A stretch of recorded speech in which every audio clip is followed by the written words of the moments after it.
Welcome to the Nectar Research Cloud video tutorials. This tutorial will show you how to connect to the dashboard and launch your own VM. To start with, we go to the Nectar homepage, nectar.org.au, and click on the Research Cloud link. We can access the dashboard by clicking the Enter Cloud Here picture, but before we do that, I'd like to point out the User Guides and Support link. This is very useful if you need any extra information. There's a lot more detail explanations in there. Click on Enter Cloud here. This will take us to the Australian Access Federation login.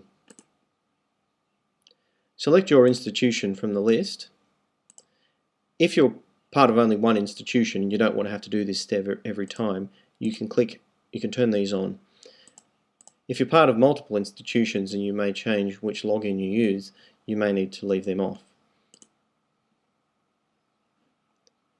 Now you can enter your username and password from your local institution.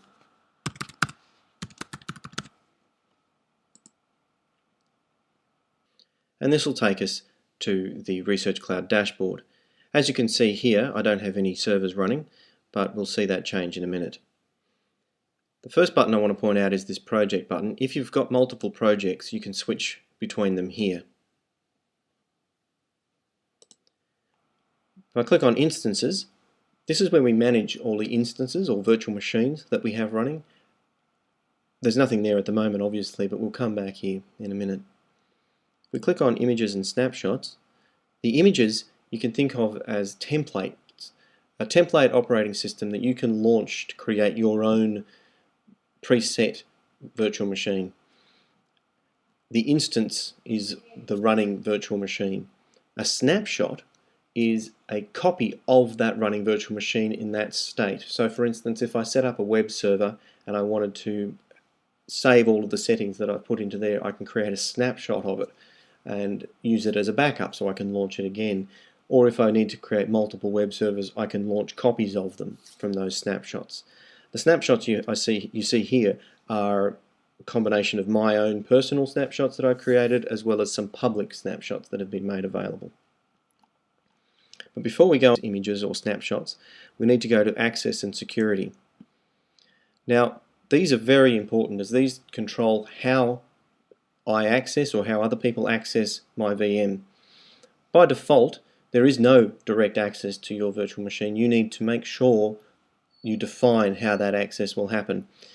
Now, there are several defaults here, such as SSH and HTTP, but I want to create my own. So I'm going to create a security group, and I'm going to call it Basic Rules.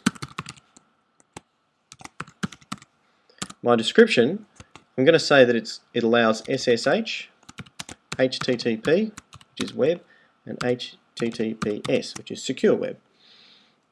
Create security group. And you can see the group has been created, but there are no rules in there yet. So I need to click on Edit Rules, and I need to say what ports I'm going to make open. I'm going to use TCP/IP, but there's a couple of others there, UDP, ICMP. Port 22 to 22, that is for my SSH, and the CIDR here is 0.0.0.0/0 means that any IP will be able to access this machine. This doesn't mean that the machine is insecure, but there's other security mechanisms will apply. It just means that we're not restricting the location from which a machine can access my VM. If you do want to restrict it though, that is possible as well. Click Add Rule, and you can see at the top there it says Success. We've added the rule. However, it's only added that one, so I need to add the other two as well. You can see I can also remove rules now. But I just want to add in port 80, and I'm using the same CIDR, and I need to also add HTTPS. You can see my port 80 is in there already.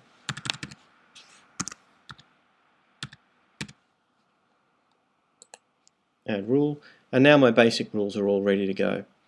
The next bit is the key pairs. Key pairs are very important as they define how allow how I access my VM.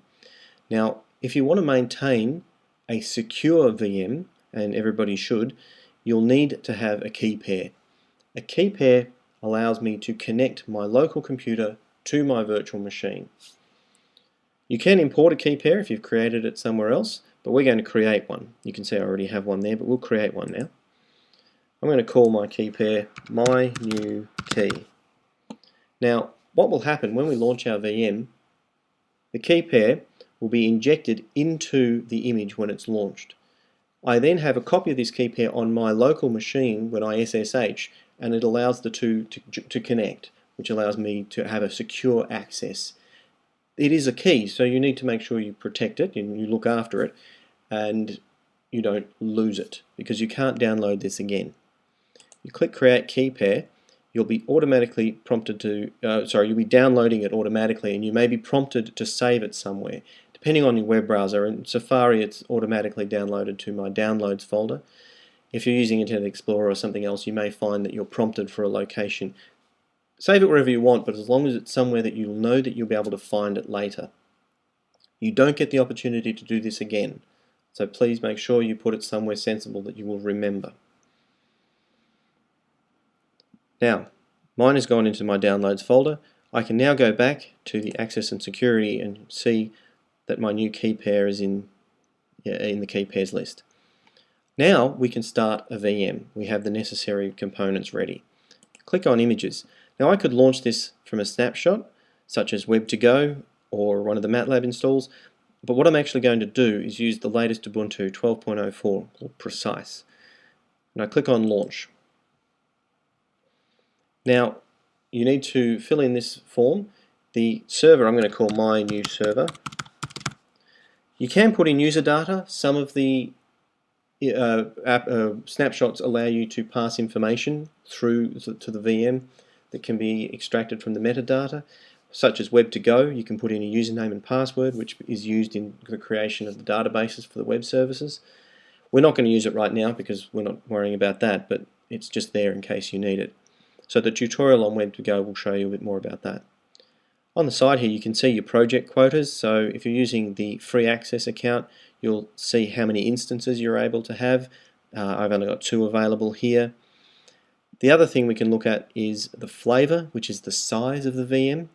If you click the list there you can see that you can have a small or a medium. If you've got the free account you can only use small or medium because that's the maximum of 2. You can have 2 smalls or 1 medium. If you have a larger allocation you can use the other ones as well. You have to select a key pair. Now, when I say you have to, you should. It's not going to happen. It's not going to force you to select one, but if you don't, you won't be able to maintain your system. You need a key pair in order to be able to access it. So we're using the My New Key, which we just created. You can also launch multiple instances. So if you wanted 2 web servers on the free account, you could create 2 at once here. We're going to stick with 1. We don't need to have any more than that. The security groups. The default security group doesn't have anything in it, so I'll just turn that off. We could use any of the others, but we've set up basic rules, so we're going to use that one. And now we can launch our instance. We're taken straight back to the Instances tab, and we can see my new server. We can see the IP address and the size, and we can see that it is now switched from build to active, and it's up and running. And we've got here some actions. We've got a bunch of extra actions like VNC console and log, and how we can suspend or reboot the instance, and we can also terminate the instance. If we click on My New Server, it is a hyperlink, the name, and we can see a bit more information about the key that we're using and the underlying image and the security groups, the basic rules that we added in. We click back on Overview, and we can see we have a virtual machine up and running. So that's it for this tutorial. That shows you how to connect to the dashboard and start your own VM, but most importantly how to set up the security groups and the key pairs in order to get yourself running. Thank you very much.